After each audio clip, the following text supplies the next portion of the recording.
রাতের অন্ধকার নেমে আসলেই রাডারের সংকেত পায় জাপানের আকাশে এক অজানা বোমারু বিমানের। পরে জানা যায় রাশিয়ার বোমারু বিমান আন্তর্জাতিক জলসীমার উপর দিয়ে উড়ে যাচ্ছে, কিন্তু কি তার উদ্দেশ্য? এই ঘটনার পর জাপানও যুদ্ধ বিমান মোতায়েন করেছে। শুক্রবার টোকিওর শীর্ষ সরকারি মুখপাত্র এই তথ্য জানিয়েছেন।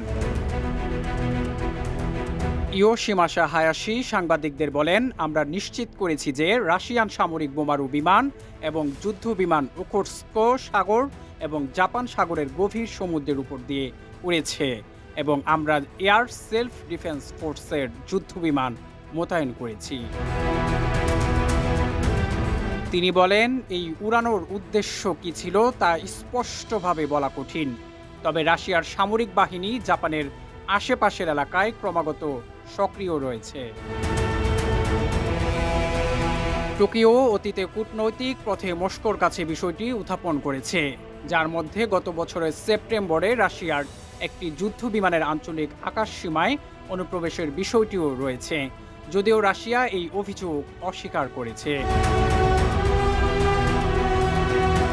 হায়াশি বলেন, আমরা নিবিড়ভাবে পর্যবেক্ষণ চালিয়ে যাব এবং আকাশসীমা অনুপ্রবেশের বিরুদ্ধে টহল এবং প্রতিক্রিয়া জানাতে যথাসাধ্য চেষ্টা করব।